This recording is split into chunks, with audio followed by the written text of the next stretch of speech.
all of you should also believe in charity and try to be diligent in charity, and then in the future you will have very great merit and good life, or something like that. Yeah. So everybody in that assembly just inspire to make offering.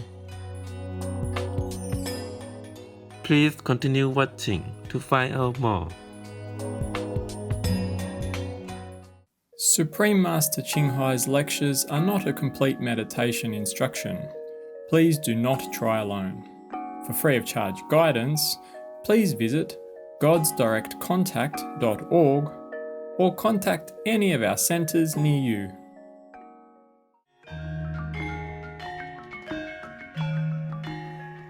Today's episode will be presented in English with subtitles in Arabic, Araxic, also known as Vietnamese, Bulgarian, Chinese, Czech, English, French, German, Hindi, Hungarian, Indonesian, Italian, Japanese, Korean, Malay, Mongolian, Persian, Polish, Portuguese, Punjabi, Romanian, Russian, Spanish, Telugu, and Thai.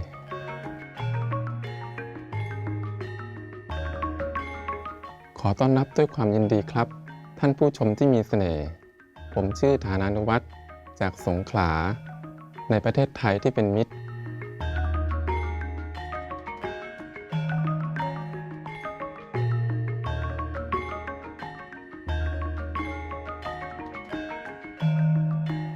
ประเทศไทยเป็นประเทศที่เต็มไปด้วยสิ่งน่าอัศจรรย์และน่าฉงนที่ราบสูงที่ลึกลับทางตอนเหนือได้รับพระพรด้วยบริเวณพื้นที่มหาศาลที่เป็นป่าดึกดำบรรพ์และน้ำตกที่งดงามทิวทัศน์ท้องทะเลอันน่าทึ่งทางภาคใต้มีหาดทรายที่ยืดยาวออกไปไม่รู้จบ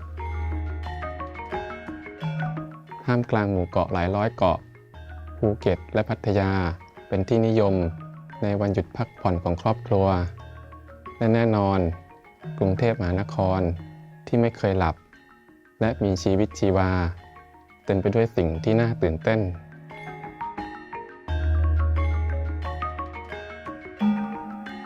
ประเทศไทยมีชื่อเสียงในเรื่องผลไม้เขตร้อนที่อุดมสมบูรณ์และอาหารที่มีกลิ่นหอมยังเป็นประเทศที่ส่งออกข้าวที่ใหญ่ที่สุดในโลกด้วยมากกว่า11ล้านตันที่ได้ส่งออกในปีค.ศ. 2017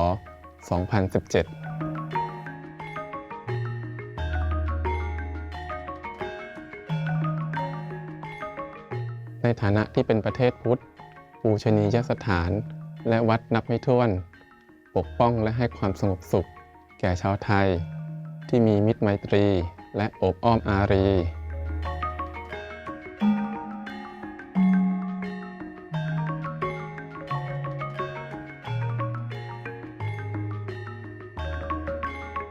เรามีความสุขมากที่ได้มาแนะนำอย่างคร่าวๆถึงประเทศไทยที่เป็นที่รักกับท่านชาวไทยผู้อ่อนโยนปรารถนาให้ท่านได้รับความรักและพระพรมหาศาลจากพุทธะ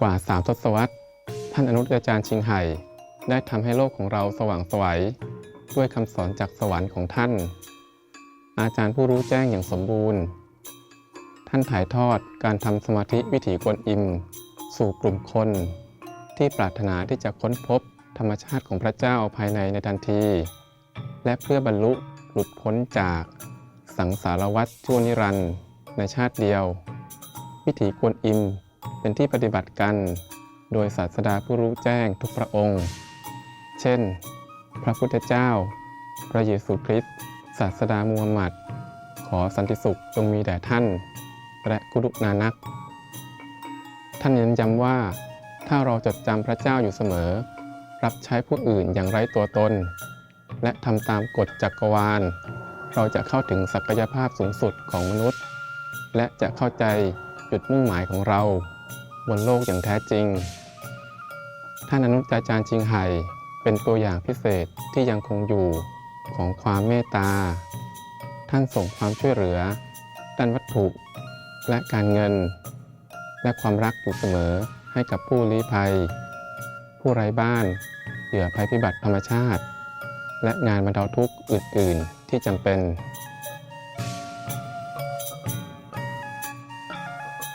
ในคศ 2006 ท่านได้รับรางวัลสันติภาพกูสซี่และได้รับการพิจารณาเข้ารับรางวัลโนเบลสาขาสันติภาพแห่งตะวันออกและได้รับเกียรติตลอดหลายปีที่ผ่านมาด้วยรางวัลอื่นๆมากมายและรางวัลสำหรับการกระทำที่ใจบุญมีมนุษยธรรมอันโดดเด่นของท่านเสียงที่แท้จริงสำหรับเพื่อนสัตว์ที่งดงามของเราท่านส่งเสริมการทานอาหารจากพืชที่สงบสุขและเปี่ยมด้วยรักและจินตนาการว่ามวลมนุษยชาติตื่นขึ้นรับรู้ถึงความศักดิ์สิทธิ์ของทุกชีวิตโลกทั้งโลกเป็นวีแกนที่สงบสุขและรุ่งโรจน์เป็นโลกที่สัตว์และคนใช้ชีวิตด้วยความปรองดองผาสุกการริเริ่มเพื่อเผยแพร่แนวทางวีแกนของท่านมีหลากหลายรวมถึงการแจกใบปลิวทางเลือกใหม่ในการดำรงชีวิตเครือข่ายร้านอาหารวีแกนนานาชาติเลิฟวิ่งฮัทโทรทัศน์สุพรีมมาสเตอร์และการพูดคุยกับรัฐบาลและผู้นำสื่อที่มีอิทธิพลอยู่เป็นประจำและการเข้าร่วมการประชุมที่ถ่ายทอดทางโทรทัศน์เรื่องการเปลี่ยนแปลงภูมิอากาศไม่ว่าเราจะรับรู้มันหรือไม่ความพยายามของท่านมีอิทธิพลอย่างมากต่อความตื่นตัวทั่วโลกเกี่ยวกับวิถีชีวิตที่เป็นมิตรกับสัตว์และหนทางแห่งเมตตานี้สามารถนำสันติสุขอันยืนยาวมาสู่ประเทศต่างๆในขณะที่ปกป้องโลกของเราจากการเปลี่ยนแปลงภูมิอากาศท่านอนุอาจารย์ชิงไห่ได้เดินทางทั่วโลกนานหลายปีตั้งแต่ทวีปอเมริกาถึงแอฟริกายุโรปถึงหมู่เกาะโอเชียเนียในแปซิฟิกและจัดปาฐกถาหลายร้อยครั้งกับสาธารณชนและศิษย์ของท่านในหัวข้อจิตวิญญาณต่างๆหลายหัวข้อวันนี้เราได้รับพระพรที่จะนำเสนอบรรยายธรรมที่ลึกซึ้งเรื่องหนึ่งชื่อว่าเรื่องราวในพุทธศาสนาเด็กหญิงที่เกิดมาพร้อมกับผ้าไหมสีขาวตอนที่2ของ3ตอนระหว่างอาจารย์และลูกศิษย์ให้ไว้เป็นภาษาอังกฤษในวันที่ 28 สิงหาคม 2015 ฝรั่งเศส First, I have heard, this is from Anand. At one time, the Buddha is in a Soviet country and stay in the ashram called Kihwan. He was preaching there for monks and lay people alike. Yeah. At that time, in that area, there was a noble, rich man who has one daughter. Yeah, she is very beautiful, has a very dignified and respectful manner. And you can rank her top, top 1 or 2 in the country from all aspects. A very worthy person. But there is one thing very strange about this girl. The moment she was born, she has a piece of white silk wrapped around her body. Yeah. And then the parents feel a little worried, so they call the astrologer to come and check out what is it. Yeah. So the astrologer, the seer, yeah, the clairvoyant person tell the parent, you two should not worry. Yes, your daughter is a meritorious person very very worthy.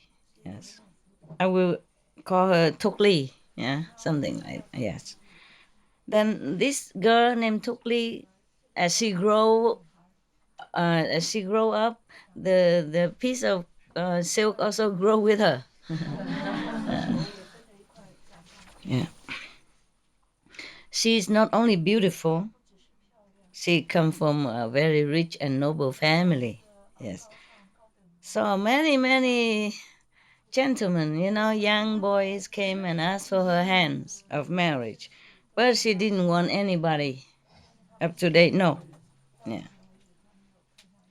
One day, the parents called some of the jeweler come to her house to make some of the jewelry, and she asked respected father, "What are you making all this jewelry for?" And he said, "Yeah, you are already grown up. I'm making all this, make ready for you to marry and you know to marry and have a family." So she said, "Father, uh, husband and wife are just a temporary union. Yeah, I think it's useless. Yes, it's only making more trouble, pain, and suffering to my life, in life. Yeah, uh, I think not just suffering for me, but also for other people. Concerning people. Maybe husband as well. Yeah, that's for sure, huh? I myself really think and wish to become a monk, become a renunciate. That would be the best solution and the best idea and the best thing to do for me. So the parents has only one daughter. They loved her so much and always do whatever she wish up to now. So they also let her go become a nun. Yeah. Next day, he went out and buy some beautiful silk to bring home to make clothes. Yes, and she asked her dear father, "Oh, what kind of clothes you want to make with this silk?" And the father said, "Oh, I want to make a chasa for you from this beautiful, the monk's robe for you." So the girl say, "Dear father, don't have to. You don't have to make it. Okay, the clothes that I'm wearing right now is enough. Please just bring me to the Buddha." Yeah. So next day, the two parents and the girl went to pay obeisance to the Buddha, and then she said, "Obeisance to the world honored one. The human body is difficult to attain, difficult to have. Uh, to meet a living Buddha is even more difficult. Please have mercy and accept me to be, one of your nuns, so that I can continue to practice the liberating way of Dharma." So the Buddha say immediately, "Welcome, Bhikkhu." Actually, if you want to say Bhikkhu for nun, then Bhikkhuni, Bhikkhuni. But it doesn't matter. At that time, the Buddha just make it all equal, I guess. Yeah. After the Buddha say that, her hair suddenly fall down, and the piece of white silk on her body change into the chasa, mean the monk's robe. Yeah, you be careful if you're going to the Buddha. Don't say anything. Your hair will be all gone. Yeah, in your clothes, your beautiful robe will be gone, and then you wear those patched robe of monk. Okay, in many of the stories, many of the sutras, it's mentioned all the time that when the Buddha say, "Welcome, Bhikkhu," then their hair just fall off, and their clothes change into a chasa, I mean a monk's garment.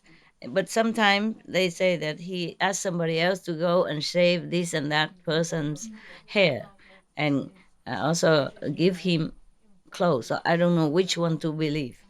Maybe both. Maybe sometimes the Buddha like to show his affection by making the hair of the person fall off immediately.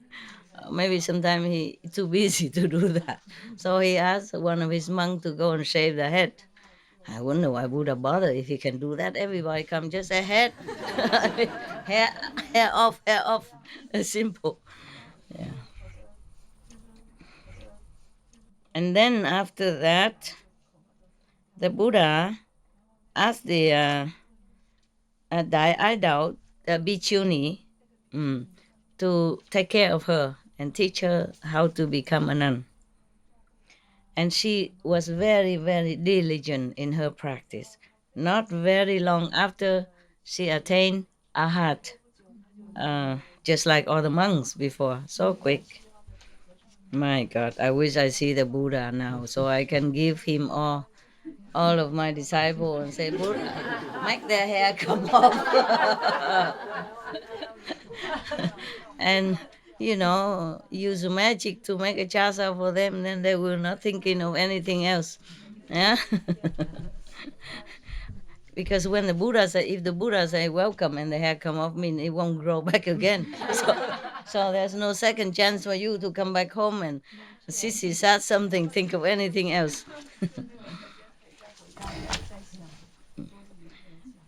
Okay, yeah. When I saw such a strange phenomenon, Anand, I kneel down in front of the Buddha and asked, obeisance to the world honor one, Tukli Bhikkshuni, in the former life, what has she done? What has she shown as a good deed and merit? So that today, in this life, she was born into a very noble and rich family. And then even a piece of white silk follow her since birth. Yeah. And now she has a chance to meet you and then practice not too long and became already a heart.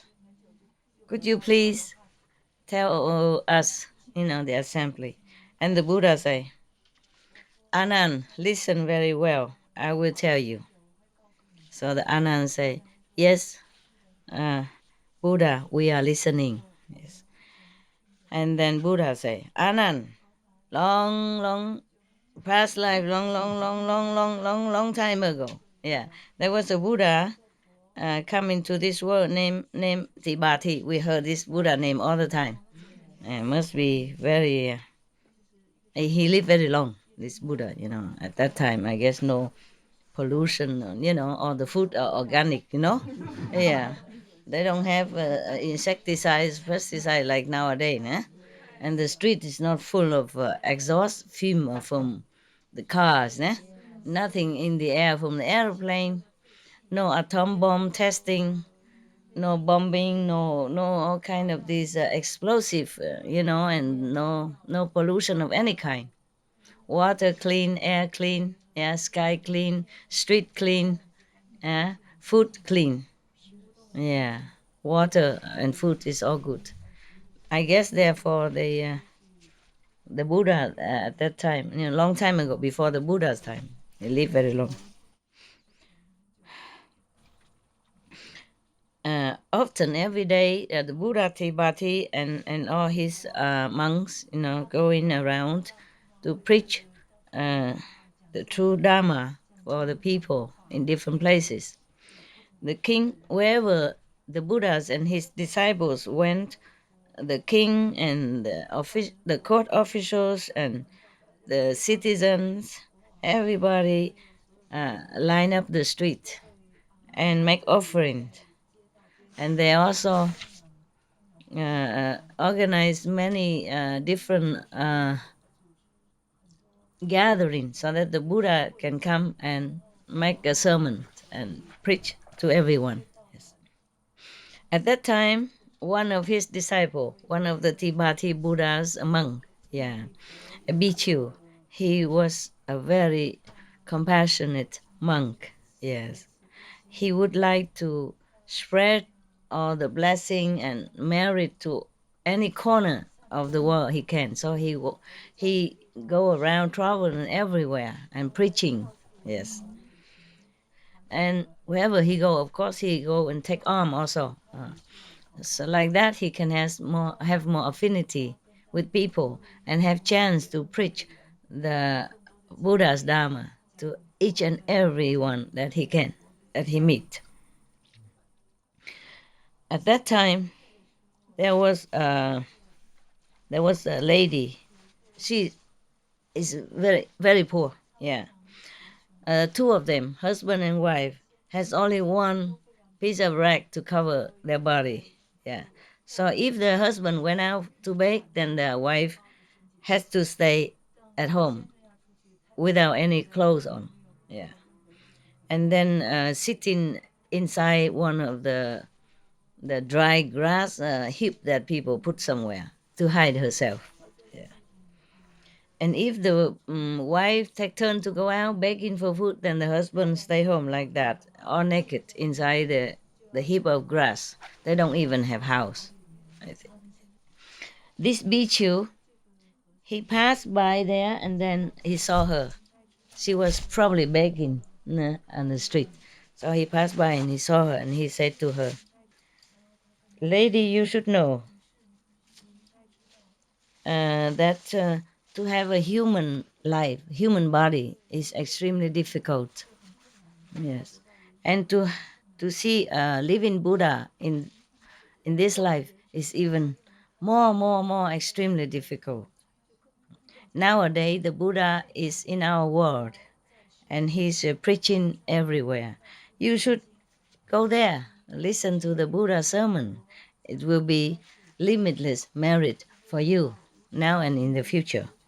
Yeah, you should know also anyone who is poor, yeah, or in a lowly position because they have been greedy and uncharitable in the former life.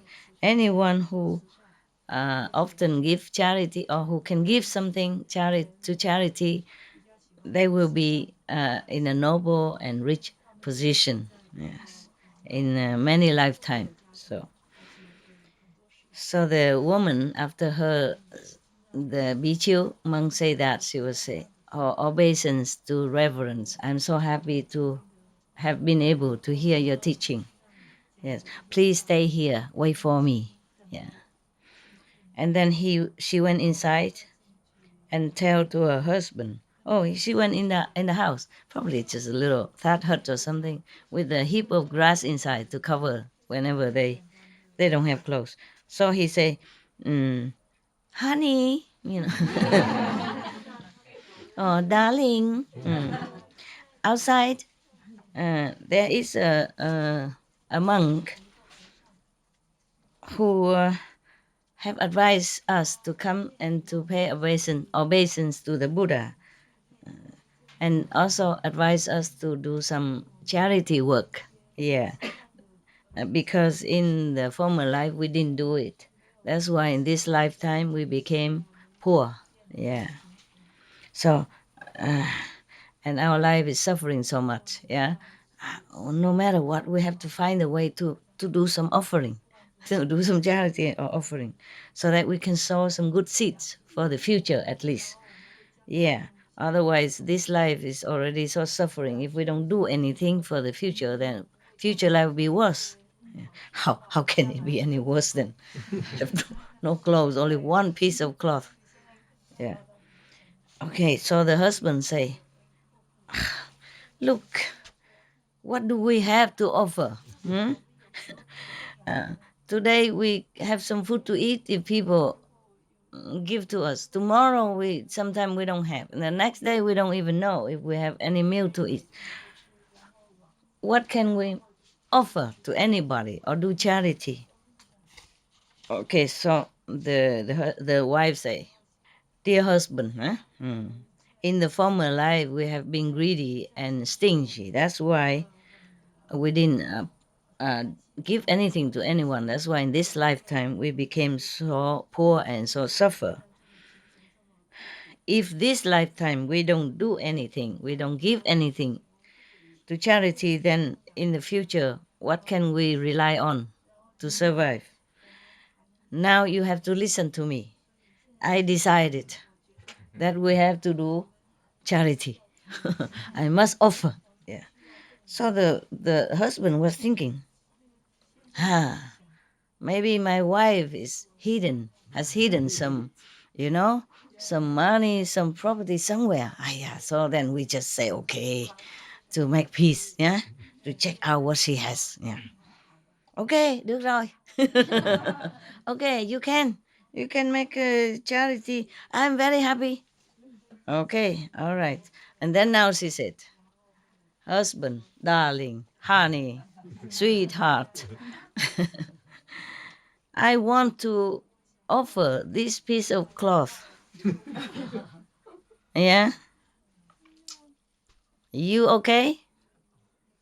So the husband said, but both of us, we have only this piece of cloth to go out and to beg for food. If we give it away, how are we going to cover ourselves in order to go out to beg for food? Then both of us just go sit here and stare at each other until we die. So the wife say, darling, sooner or later we die anyway. Yeah, every human was born will be dead. Yeah, someday. So even you give to charity or you don't give offering, you will die. Yeah. So is it rather that we give something and then if we die in now, but in future life we will have a better chance. Okay, and then we will have good merit. You know, we will be rich and noble and good position. Yeah. But if we don't do it, then sooner or later we die anyway, and then we have nothing. So the husband heard that, and he also feel it's logical. Okay, okay. He was very glad, very pleased, joyfully give. And he said, "Oh, that's very good. You talk very logically. Okay, okay. Uh, now, okay. So we will choose the death, and then so that we can offer this piece of cloth in the future for the future." So both of them, okay, agree, happy. So then she came out and said, Reverend, great Reverend, please can you uh, climb up to the roof and wait there for me? Because I have some very humble small thing. Want to offer it to the Buddha. So the monk said, if you want to make offering and you just offer in front of me right now, why I have to go to the roof, the roof of the house? So she say, dear reverends, yeah, both of us have only one piece of cloth. So I'm worried we become so nude and it's very, very, very impolite and very sinful. My body cannot cover. We have nothing to cover. So that's why. That's why. But it's okay if you don't want to go on the roof. Then it's okay. So she went inside.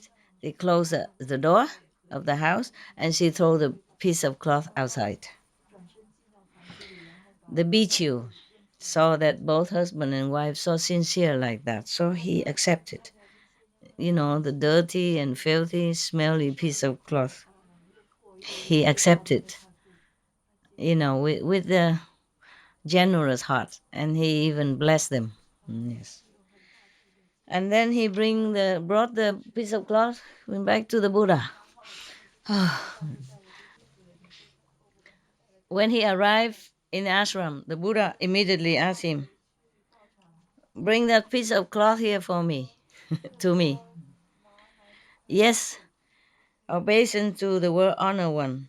Please accept the sincere heart through this offering. of the husband and wife, very, very poor husband and wife.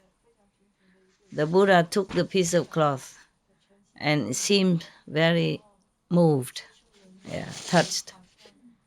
At that time, in the great assembly, there are king and great prime ministers, ministers, and other rich and famous, powerful people, and other ordinary people all over in the assembly were listening to the Buddha.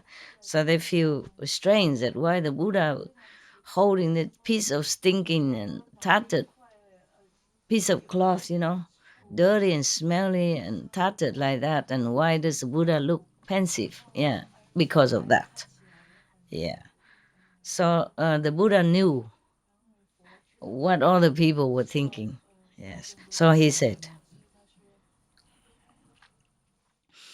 in this whole great assembly of all of the people who want to make offering and who is making offering, none of you can compare to the purity of this husband and wife who offer me this piece of cloth. He can feel it. He can feel the love, the energy, the sincerity, the purity of the couple.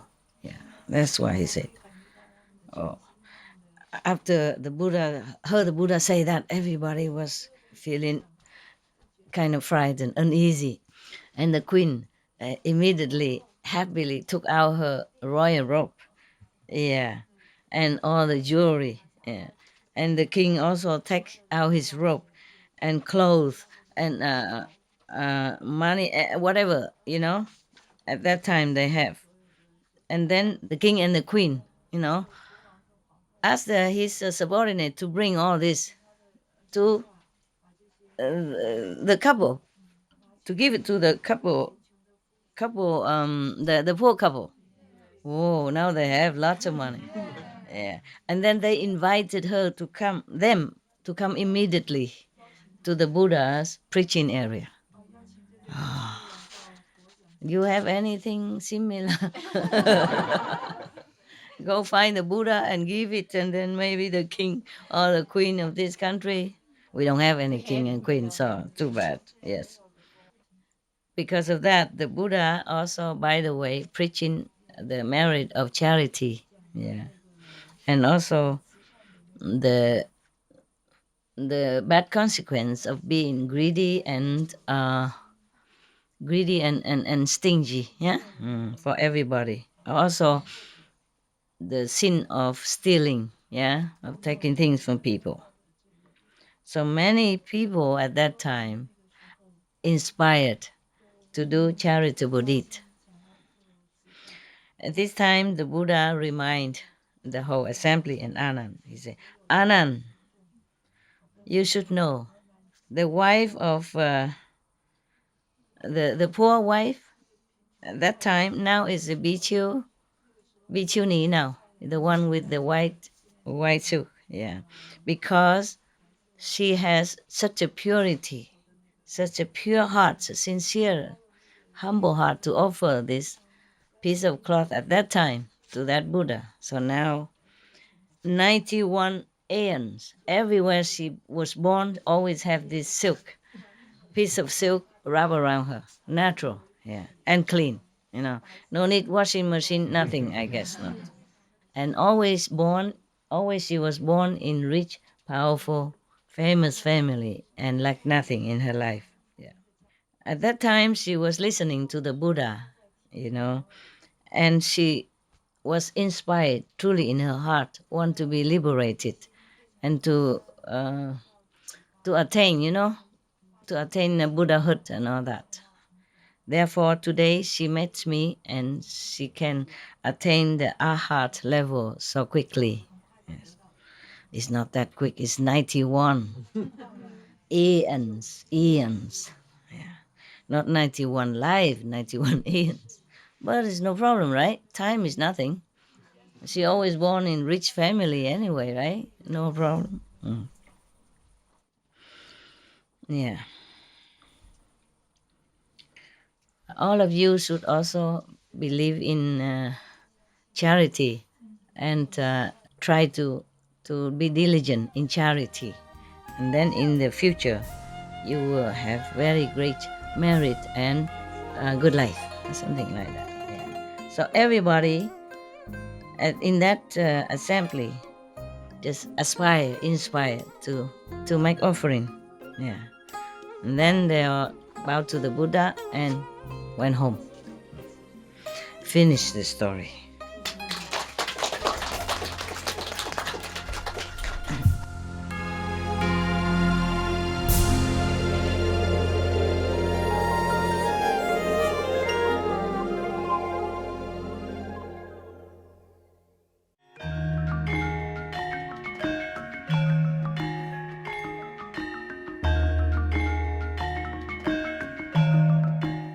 ท่านผู้ชมที่สง่างาม ขอบคุณที่มาร่วมรับชมเราสำหรับรายการในวันนี้ที่มีชื่อว่า เรื่องราวในพุทธศาสนา เด็กหญิงที่เกิดมาพร้อมกับผ้าไหมสีขาว ตอนที่2ของ3ตอน ระหว่างอาจารย์และลูกศิษย์โปรดอยู่รับชมโทรทัศน์สุพิมมาสเตอร์สำหรับรายการทางบวกที่มากกว่านี้รายการต่อไปคือบทคัดสรรจากหนังสือศักดิ์สิทธิ์ของพุทธศาสนาหวาห่าวตอนที่2ของ2ตอนในถ้อยคำแห่งปัญญาขอให้วิญญาณที่สูงส่งของท่านพบกับการต้อนรับด้วยความพอใจไม่ว่าที่ใดที่ท่านไป May your noble souls meet with welcome approval wherever you go. For more details, please visit suprememastertv.com/bmd